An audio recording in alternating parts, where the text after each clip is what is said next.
Gupta and Gupta जो कि Gupta and Gupta जो कि सिविल इंजीनियरिंग का एक इम्पॉर्टेंट बुक है।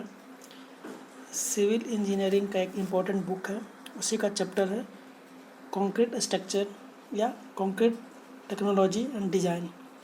ये एक डिज़ाइन पेपर है, इसी का क्वेश्चन हम लोग आज सॉल्व करेंगे और एनालिसिस करेंगे। काफ़ी इम्पोर्टेंट बुक है गुप्ता एंड गुप्ता, जिसका क्वेश्चन जो है हर एक एग्ज़ाम में डायरेक्ट मैच करता है, चाहे वो जेई का हो, जो एग्ज़ाम वो जेई का हो या फिर स्टेट एई का हो, एसएससी हो, कोई भी एग्ज़ाम हो, उसके लिए ये काफ़ी इम्पोर्टेंट बुक है सिविल इंजीनियरिंग के लिए। तो सिविल इंजीनियरिंग का जो गुप्ता एंड गुप्ता है, उसी बुक का ये चैप्टर है, 14th नंबर चैप्टर है। इससे पहले हम लोग 1 से लेकर के 13 तक के चैप्टर जो है एफएम से सॉल्व करते हुए हम लोग स्टील स्ट्रक्चर तक का टोटल चैप्टर को हम लोग सॉल्व करके एनालाइज करते हुए वीडियो अपलोड किया हुआ है। ये 14th नंबर चैप्टर है, जिसको आज हम लोग स्टार्ट करेंगे। आज स्टार्ट कर रहे हैं इसका, और स्टार्ट करते हुए हर एक क्वेश्चन इसका एक्सप्लेनेशन के साथ देखेंगे। ये चैप्टर जो है 14th number chapter concrete structure, या फिर इसको आरसीसी बोलते हैं, या फिर डिज़ाइन ऑफ कंक्रीट स्ट्रक्चर, या फिर कंक्रीट टेक्नोलॉजी, कुछ भी इसका नाम दिया जा सकता है। हम लोग इसको आरसीसी शॉर्ट फॉर्म करते हैं, रेनफोर्स्ड सीमेंट कंक्रीट, इसको लेकर के चलते हैं। तो आज जो मेरा है उसको शुरुआत कर रहे हैं यहाँ से। पहला क्वेश्चन देखते हैं क्या कर रहा है। फर्स्ट क्वेश्चन मेरा कह रहा है, तो determine the modulus of rapture.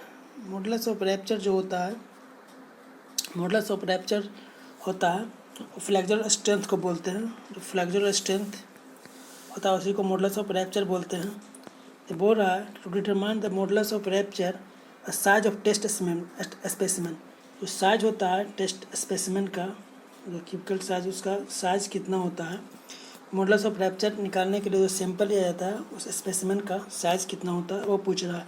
तो मॉडुलस ऑफ रैप्चर निकालने के लिए जो साइज़ होता है 150 × 150 × 700 mm में होता है। मीन्स 150 mm और 700 mm जो क्यूब का साइज होता है, उसका जो डायमेंशन होता है 150 × 150 × 700 mm होता है। मॉडुलस ऑफ रैप्चर निकालने के लिए जो स्पेसिमेन का सैंपल का जो डायमेंशन होता है। नेक्स्ट है the property of fresh concrete. Fresh concrete का प्रॉपर्टी होता है, पूछ रहा है the property of a fresh concrete in which the water in the mix tend to rise to the surface while placing and compacting. जब हम concrete को compact करते हैं, जब उसको कंक्रीट करते प्लेस करते हैं और उसको कॉम्पैक्ट करते हैं, तो उसमें जो वाटर जो है वो राइज कर करके सरफेस पे आ जाता है। उस प्रॉपर्टीज को क्या बोलते हैं वो पूछ रहा है। क्वेश्चन क्या कह रहा है, the property of a fresh concrete in which, वैसा प्रॉपर्टी जिसमें वाटर जो है राइज करते हुए कहाँ आ जाए, सरफेस पे आ जाए। कब? जब कंक्रीट को हम प्लेस और कॉम्पैक्ट कर रहे हैं, तो इस प्रॉपर्टी को हम लोग ब्लीडिंग कहते हैं। उस प्रॉपर्टी को हम लोग ब्लीडिंग कहते हैं। सेग्रेगेशन क्या होता है? सेग्रेगेशन होता है जब सेपरेट करना, जब कंक्रीट और सीमेंट जो है अलग अलग हो जाए, सेपरेट हो जाए, उसको हम लोग सेग्रेगेशन कहते हैं। सेग्रेगेशन कहते हैं कब? जब वो सेपरेट हो जाए। ब्लीडिंग हो गया जब वाटर जो है सरफेस पे आ जाए तब। बल्किंग होता है जब वॉल्यूम एक्सपैंड हो जाए due to surface tension. Surface tension की वजह से जब वॉल्यूम एक्सपैंड करता है, उस प्रोसेस को हम लोग बल्किंग कहते हैं। क्लिप क्या होता है? क्लिप जो होता है टाइम डिपेंडेंट फ्लोमेना है। टाइम डिपेंडेंट फ्लोमेना है जो डेड लोड की वजह से एक्ट करता है। तो इस तरह से इसमें जो प्लेसिंग के कारण जो वाटर सरफेस पे आ जाता है, उसको क्या प्रॉपर्टी है, तो ब्लीडिंग कहते हैं। नेक्स्ट है select the incorrect statement. Lean mix bleeding more as compare to rich mix. बोल रहा है कि लीन मिक्स जो है, ये इनकरेक्ट वाला पूछ रहा है। तो लीन मिक्स जो है bleed more as compare to rich mix. Rich mix के कंपेयर में जो लीन मिक्स है वो ज़्यादा ब्लीड करेगा। तो ये मेरा सही है, क्योंकि लीन मिक्स जो होता है वो ब्लीडिंग ज़्यादा करता है। Bleeding can be minimize by adding pozzolana final aggregate. अगर ब्लीडिंग को मिनिमाइज करना है तो कैसे करेंगे? अगर पोजलाना मटेरियल जो है या फाइन ग्रेड एग्रीगेट है, उसमें हम लोग ऐड करेंगे तो ब्लीडिंग जो है मिनिमाइज हो जाएगा। ये भी सही है। Bleeding can be increase by addition of calcium chloride. Calcium chloride जो होता है एक एक्सेलरेटर है। कैल्शियम क्लोराइड जो है एक एक्सेलरेटर है। एक्सेलरेटर का काम करता है टाइम को डिक्रीज करना, सेटिंग टाइम को डिक्रीज करना। ठीक है, ये जल्दी सेट करता है, एक्सेलरेटर होता है। जब जल्दी सेट करता है तो इस वजह से इंक्रीज ब्लीडिंग जो है इंक्रीज कर जाता है। कह सकते हैं कि कैल्शियम क्लोराइड जो है इंक्रीज करता है ब्लीडिंग को, ये सही है। अगर ब्लीडिंग को मिनिमाइज करना है तो हम लोग पोजलाना ऐड करेंगे, ये भी सही है।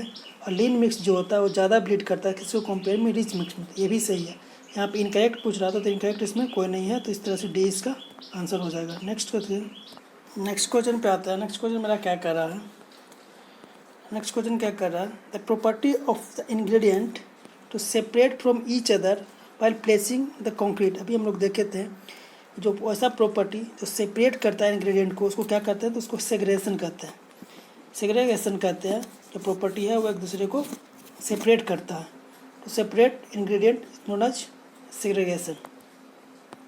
नेक्स्ट है वर्केबिलिटी ऑफ कंक्रीट। जो वर्केबिलिटी है कंक्रीट का, वर्केबिलिटी है of concrete directly proportional to, तो workability of concrete is directly proportional to grading of aggregate. जो ग्रेडिंग होता है एग्रीगेट का उससे डायरेक्टली प्रोपोर्शनल, तो aggregate cement ratio and time of transit का जो है इन्वर्सली प्रोपोर्शनल होता है।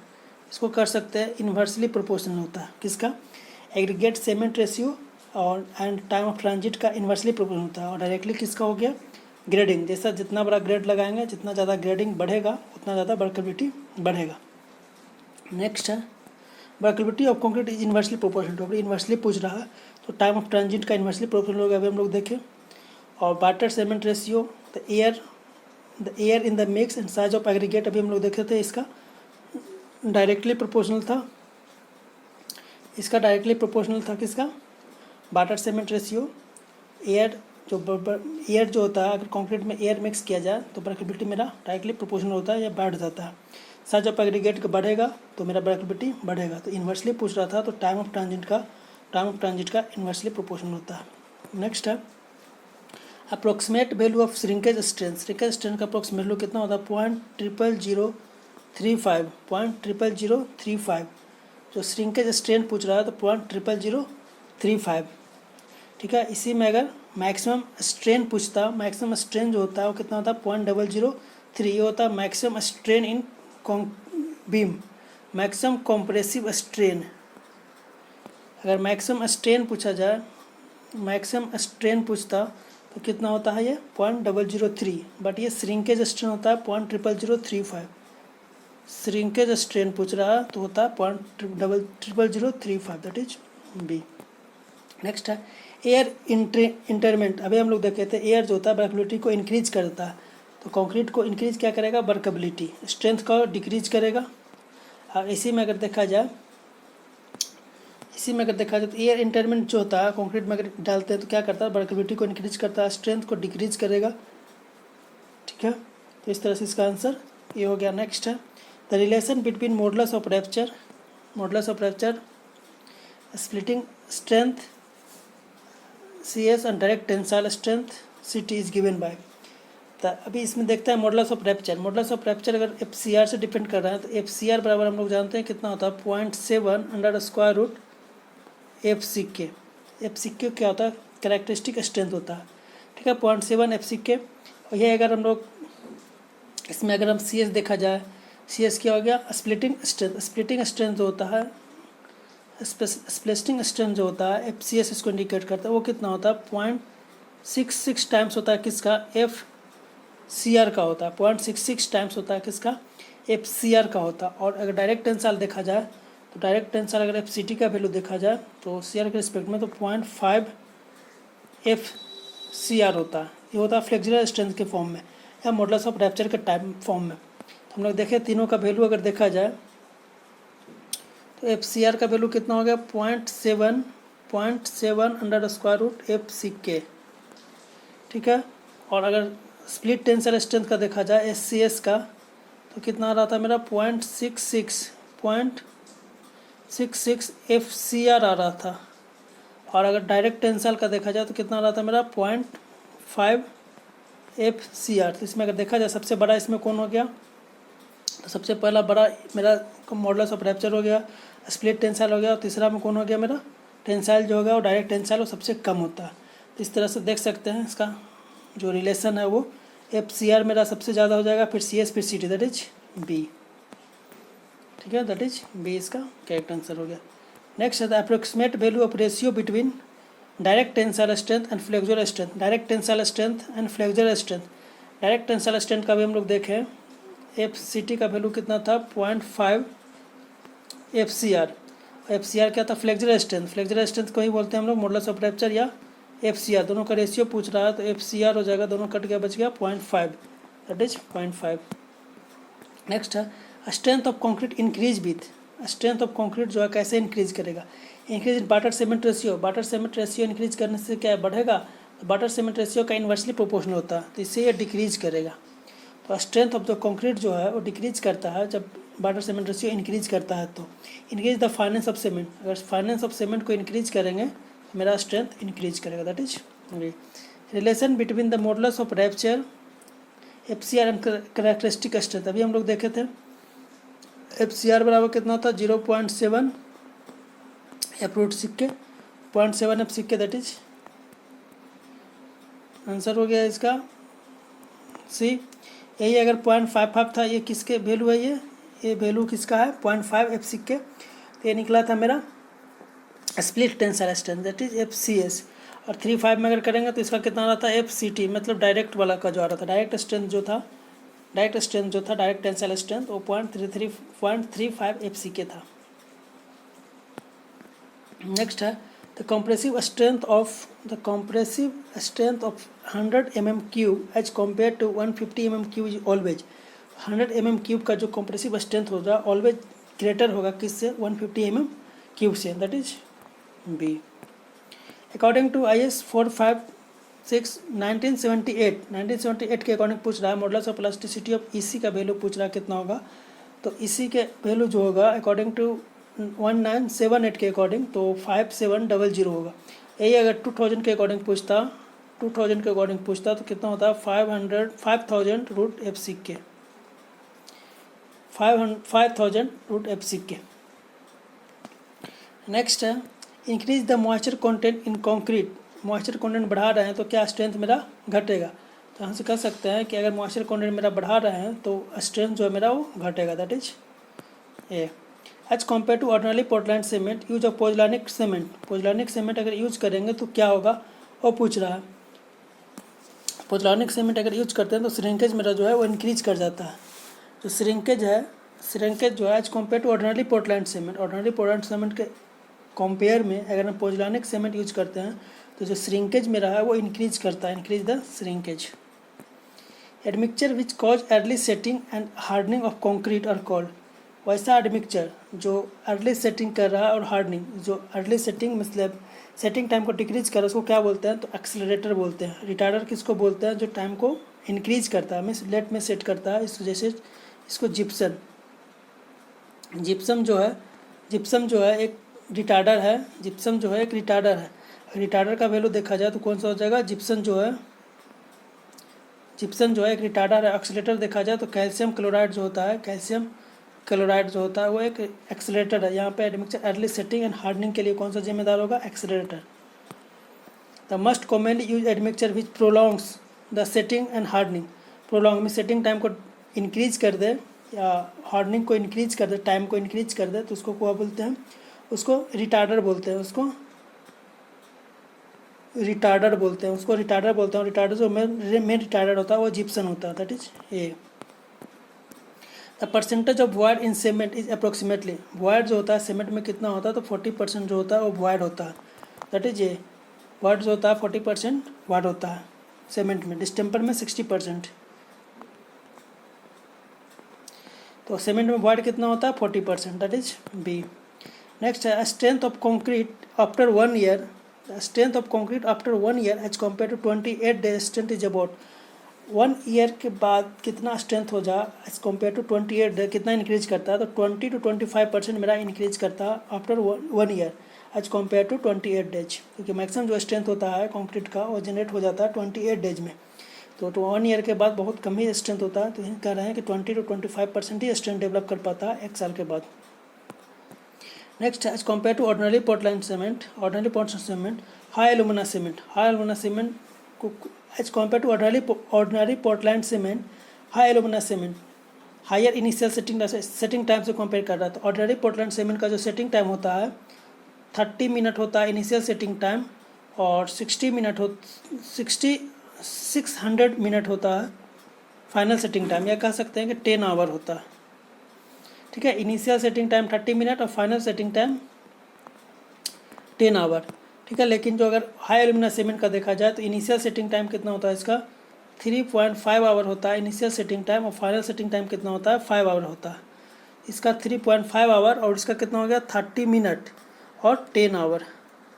तो इसका जो देख रहा है compare to ordinary powder cement, high alumina cement has higher initial setting time higher initial setting time है 3.5 आवर है। तो यहाँ पर तक इनिशियल सेटिंग टाइम कितना हो जाएगा 3.5 आवर, और फाइनल सेटिंग टाइम इसका but lower, final setting time किसका होता है 5 आवर।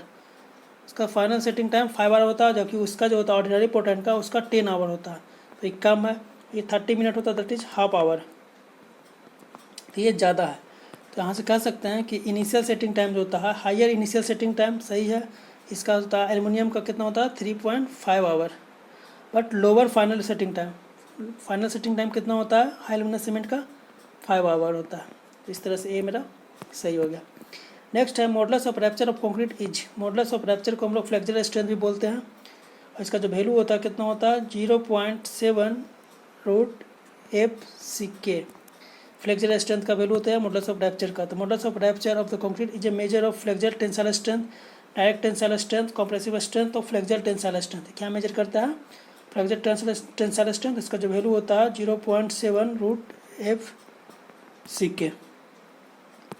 नेक्स्ट है in order to obtain the best workability of a concrete the preferred shape of, अगर वर्कबिलिटी बेस्ट चाहिए तो शेप कैसा होगा कॉन्क्रीट का, जो स्ट्रक्चर है एग्रीगेट का जो स्ट्रक्चर जो शेप होना चाहिए वो कैसा होना चाहिए, वो राउंडेड होना चाहिए। राउंडेड एग्रीगेट का जो होता है वो वर्कबिलिटी ज़्यादा होता है। तो राउंडेड एग्रीगेट। इलोंगेटेड किसको बोलते हैं, इलोंगेटेड कब बोलते हैं जब इसका जो मिनिमम डायमेंशन है 1.8 टाइम्स से अगर ज़्यादा होगा लिस्ट लैटरल डायमेंशन से, या जो इसका जो डायमेंशन हो गया साइज जो है, अगर जो साइज है इलोंगेटेड कब बोलते हैं, जो साइज इसका है वो ग्रेटर हो जाए किससे 1.8 टाइम्स लिस्ट लैटरल डायमेंशन। जो लिस्ट लैटरल डायमेंशन है या फिर मिनिमम डायमेंशन है थिकनेस ऑफ मीन डायमेंशन से ग्रेटर हो जाए तो उसको इलोंगेटेड बोलते हैं। ठीक है। तो यहाँ पे वर्कबिलिटी के लिए सबसे बेस्ट शेप कौन सा होता है, तो राउंडेड होता है। इलोंगेटेड कब होता है जब 1.8 टाइम्स हो जाएगा किसका मीन डायमेंशन का, दैट इज इसका जो आंसर हो जाएगा वो ए हो जाएगा।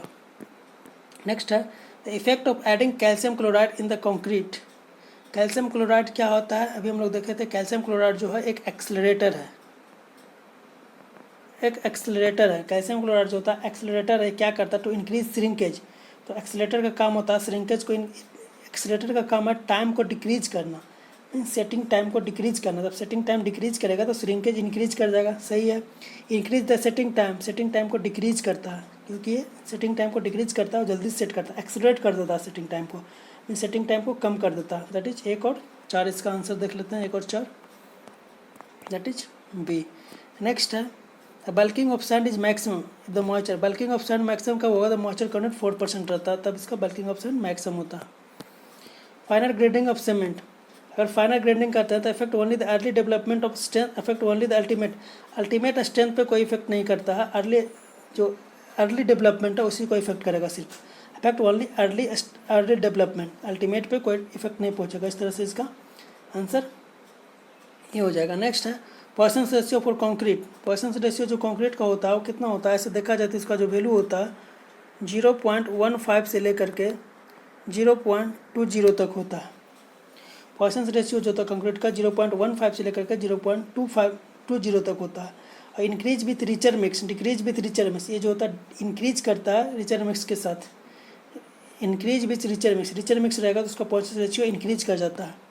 तो कह सकते हैं पॉइसन्स रेशियो फॉर कंक्रीट जो होता है इंक्रीज विथ रिचर मिक्स, अगर इसका वैल्यू पूछा जाए तो 0.15 से लेकर के 0.20 तक होता है, increase with richer mix. Next है 1% of void in the concrete mix would reduce its strength by, 1% of void जो होता है कंक्रीट में कितना रिड्यूस करता है स्ट्रेंथ को, तो 5%। अगर 1% वॉइड है 1% वॉइड है कंक्रीट में तो स्ट्रेंथ को रिड्यूस कर जाता है 5% तक। नेक्स्ट है the finance modulus of fine aggregate. Finance modulus of fine aggregate कितना होता है 2.2 से लेकर के 2.6, 2.6 से लेकर के 2.9, 2.9 से लेकर के 3.2, ये होता है फाइन एग्रीगेट, ये होता है फाइन मीडियम और ये कोर्स, फाइन मीडियम कोर्स, दोनों finance models of fine aggregate, medium aggregate and coarse aggregate. इस तरह से अगर देखा जाए फाइन एग्रीगेट का फाइनेंस मॉडल्स कहाँ से कहाँ तक रेंज करता है, तो 2 से लेकर के 3.5 तक, 2.2 से 2.6 तक, 2.6 से लेकर के 2.9 तक और 2.9 से लेकर के 3.2 तक। ये होता है फाइन, मीडियम एंड कोर्स। इस तरह से इसका आंसर ये हो जाएगा। नेक्स्ट है the factor of safety for steel and concrete are same. Factor of safety जो होता है स्टील का, फैक्टर ऑफ सेफ्टी अगर स्टील का देखा जाए तो 1.15 होता है और कंक्रीट का कितना होता है 1.5 होता है। 1.15 किसके लिए होता है, स्टील के लिए होता है, और कंक्रीट के लिए कितना होता है 1.5। तो यहाँ पर देख रहे हैं ना कंक्रीट का ज़्यादा है और स्टील का कम है। ऑप्शन देख लेते हैं, steel is lower than that of concrete. Steel का हम लोग देखें कितना हो रहा था 1.15 और इसका कितना हो रहा था कंक्रीट का 1.5। तो हम देख रहे हैं कि कंक्रीट का ज़्यादा है और स्टील का कम है। इस तरह से जो इसका आंसर हो जाएगा वो कौन हो जाएगा, बी हो जाएगा, steel is lower than that the concrete. Next exam the following statement, factor of safety for steel, factor of safety for steel should be based on yield strength. हाँ, फैक्टर स्टील का जो होता है yield stress पे very करता है और concrete का जो होता है अल्टीमेट पे करता है। Factor safety of concrete should be yield, concrete के लिए इल्ड नहीं होता है। Factor of safety for concrete should be ultimate, concrete के लिए अल्टीमेट, ये सही हो गया। और स्टील के लिए, अगर स्टील का देखा जाए तो इल्ड पे वेरी करता है, इल्ड पे डिज़ाइन किया जाता है और कंक्रीट जो है वो अल्टीमेट पे डिज़ाइन किया जाता है। तो factor of safety for steel yield stress पे और कंक्रीट के लिए अल्टीमेट स्ट्रेस। तो ये मेरा 4 सही हो गया और 1 सही हो गया। 1 और 4 देख लेते हैं, दैट इज बी। नेक्स्ट है for the reinforce concrete section, for the reinforce concrete section RCC beam दिया हुआ है, the shape of shear stress diagram. Shear stress diagram का देखा जाए तो इस तरह से बनता है रेनफोर्स कंक्रीट सेक्शन का। न्यूट्रल एक्सिस के ऊपर देखा जाए तो पैराबोला होता है और न्यूट्रल एक्सिस के नीचे देखा जाए तो रेक्टेंगल टाइप का होता है। ये पैराबोला हो गया और रेक्टेंगल हो गया। शियर फोर्स डायग्राम किसका है, ये आरसीसी बीम का। तो Holi parabola, Holi rectangular parabola above the neutral axis and rectangular below the neutral axis, rectangle above the neutral axis and parabola below the, parabolic है एबव द न्यूट्रल एक्सिस, देख रहे हैं ऊपर जो है पैराबोलिक है और नीचे जो है रेक्टेंगल है। इस तरह से इसका आंसर सी हो जाएगा। नेक्स्ट है डायगोनल टेंशन। डायगोनल टेंशन जो होता है, अगर मान लिया डायगोनल टेंशन जो हो गया तो जो न्यूट्रल एक्सिस के ऊपर है वो डिक्रीज करता है, ऊपर पे जो न्यूट्रल एक्सिस है वो डिक्रीज करता है और below the neutral axis increase करता है। डायगोनल टेंशन जो है below the neutral axis increase करता है और above the neutral axis decrease करता है। Maximum at the neutral axis, decrease below the neutral axis नहीं, इंक्रीज करता है, increase below the neutral axis and decrease above the neutral axis. सही है। तो जो न्यूट्रल एक्सिस के जो नीचे है, न्यूट्रल एक्सिस के जो नीचे है वो डायगोनल टेंशन इंक्रीज करता है, increase the diagonal tension below the neutral axis and decrease the diagonal tension above the neutral axis, that is C. Next है if a beam fails in bond then its bond strength can be increase most economically. अगर एक beam जो है fail कर रहा है bond में तो बॉन्ड को स्ट्रेंथ को इंक्रीज करने के लिए क्या करेंगे जो इकोनॉमिकली हो, तो इसको नंबर ऑफ बार जो है इंक्रीज कर देंगे बट थिनर कर देंगे, using the thinner bar but more in number. कर रहा है using thinner bar but more in number, number of bar increase कर देंगे बट उसका जो डाया है उसको कम कर देंगे।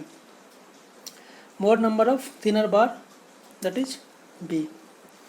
If the nominal shear stress T V exceed the design shear stress, अगर टी वी जो है टॉ भी जो है इंक्रीज कर जा रहा है टॉ सी से, वही बोल रहा था nominal shear stress T V exceed the design shear stress of concrete tau C then the nominal shear reinforcement as per इतना shall be provided for carrying a shear stress.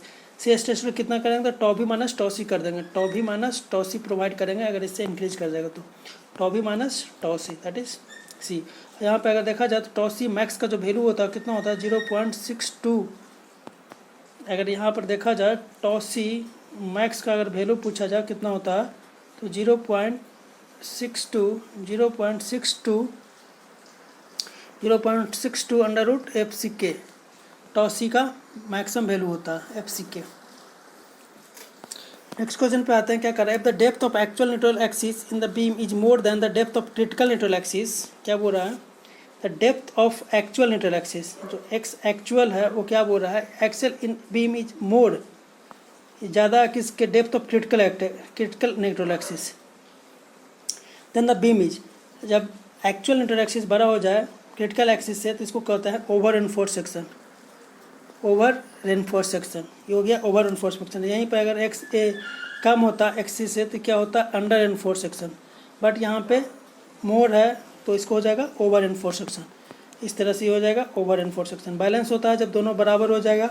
Under reinforce कब होता है जब x सी मेरा greater हो जाएगा x ए से। Over reinforce कब होगा जब एक्स सी मेरा कम हो जाएगा एक्स ए से। तो यहाँ पे कंडीशन था एक्स ए जो है वो ज़्यादा है, एक्स ए जो है वो ज़्यादा है एक्स सी से। तो थर्ड वाला condition that is C. If the depth of the neutral axis for singly reinforced rectangular section is represented by KD in the working state design, then the value of K for balanced section क्या बोल रहा है? If the depth of neutral axis, depth पूछ रहा है, D का value पूछ रहा है for singly reinforced section is represented by KD। अच्छा, डेप्थ जो है KD में रिप्रेजेंट करें working stage, then the value of K का जो वैल्यू होता है अगर देखा जाए तो इसका वैल्यू होता है M sigma C B C divide by M sigma C B C plus sigma S T. और एक दूसरा होता है एम का वैल्यू अगर देखा जाए इसको मॉडुलर रेशियो बोलते हैं। मॉडुलर रेशियो का वैल्यू कितना होता है 280 डिवाइड बाई 3 सिग्मा सी।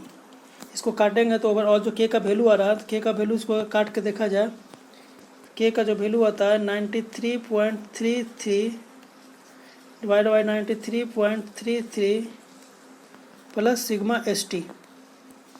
ये हो गया के का value 93.33 divide by 93.33 plus sigma S T. कह रहे हैं कि के जो है depend only on sigma S T. यही क्वेश्चन पूछ रहा था के जो है किस पे डिपेंड कर रहा है, depend only on sigma S T. कह सकते हैं depend only on sigma S T. यहाँ पे एक वैल्यू याद रखना, मॉडुलर रेशियो का वैल्यू जो होता है 280 divide by 3 sigma C B C होता है। नेक्स्ट है if the permissible stress in a steel in tension क्या बोल रहा है permissible stress in steel in tension 140 then the depth of neutral axis for the singly reinforced rectangular beam balance section। अभी sigma S T का जो value दिया हुआ 140 दिया हुआ। अभी हम लोग देखें तो फार्मूला के डी का, अगर के डी का वैल्यू निकाला है तो के का जो वैल्यू आ जाएगा कितना आ जाएगा 93.33 divide by 93.33 plus sigma S T 140। इसको सॉल्व करेंगे, सॉल्व करने के बाद जो वैल्यू आएगा वही इसका आंसर हो जाएगा इंटू डी। ठीक है, इंटू ये एक्स का वैल्यू आ जाएगा। के डी होता है के का वैल्यू ये हो रहा था एक्स न्यूट्रल एक्सिस का डेप्थ इंटू के डी। डी डेप्थ हो गया, इफेक्टिव डेप्थ हो गया, और के का वैल्यू जो कांस्टेंट था सिग्मा एस टी पर डिपेंड कर रहा था। इसका सॉल्व करेंगे, सॉल्व करने के बाद 0.40 इंटू डी आ रहा है दैट इज बी। सिंपल सा एक्स का वैल्यू कितना हो रहा था के इंटू डी आ रहा था। के का वैल्यू भी हम लोग देखे थे कितना था 93.33 divide by 93.33 plus sigma S T. इसी वैल्यू से निकाले हैं तो मेरा आ गया 0.40। नेक्स्ट है modulus of elasticity of steel as per I S. Modulus of elasticity of steel as per I S 456/1978 shall be taken as modulus of elasticity of steel. Steel का जो मॉडुलस ऑफ इलास्टिसिटी कितना होता है 2 × 10⁵ newton पर mm square. 2 × 10⁵ newton पर mm square. Option देख लेते हैं इसमें कौन सा दिया हुआ है 2 × 10⁵ न्यूटन पर mm square. 3 2 5 that is C आ जाएगा इसका आंसर। इफेक्टिव जो होता है मॉडुलस ऑफ इलास्टिसिटी या फिर कह सकते हैं ES का जो वैल्यू होता है modulus of elasticity of steel कितना होता है 2.1 × 10⁵ न्यूटन पर mm स्क्वायर। एग्जैक्ट होता है 2.1 × 10⁵ न्यूटन पर mm स्क्वायर। इस तरह से आंसर इसका सी हो जाएगा। नेक्स्ट देखते हैं minimum grade of concrete used in the reinforce concrete as per IS 456/1978। Minimum reinforce concrete में RCC स्ट्रक्चर में द मिनिमम ग्रेड कितना यूज होना चाहिए, तो RCC में मिनिमम कितना होना चाहिए अकॉर्डिंग टू 456 178 पूछ रहा है। 178 के अकॉर्डिंग M15 होना चाहिए, और अगर 456 200 के अकॉर्डिंग देखा जाए 2000 के अकॉर्डिंग देखा जाए तो M20 होएगा। यहाँ पे क्वेश्चन ध्यान देना है कि यहाँ पे 456 1978 पूछ रहा है तो मिनिमम ग्रेड कितना होना चाहिए M15 होता था। ठीक है, नॉर्मल ग्रेड के लिए मिनिमम ग्रेड। और अगर यहीं पे अगर 456 2000 पूछता तो उसके लिए कितना होता है मिनिमम M20 होता इसका, इसलिए इसका एग्जैक्ट आंसर कौन सा आ जाएगा M15 हो जाएगा दैट इज ए। 1978 के लिए 15 ग्रेड एंड 15 ग्रेड एंड 2000 के अकॉर्डिंग M20 ग्रेड। इस पार्ट में इतना ही रहने देते हैं। हम लोग 1 से लेकर के 40 तक के क्वेश्चन को सॉल्व किए हैं। 40 तक के क्वेश्चन हम लोग 40 क्वेश्चन सॉल्व किए हैं। नेक्स्ट पार्ट में इससे आगे फिर सॉल्व करेंगे, आगे का क्वेश्चन इससे आगे सॉल्व करेंगे।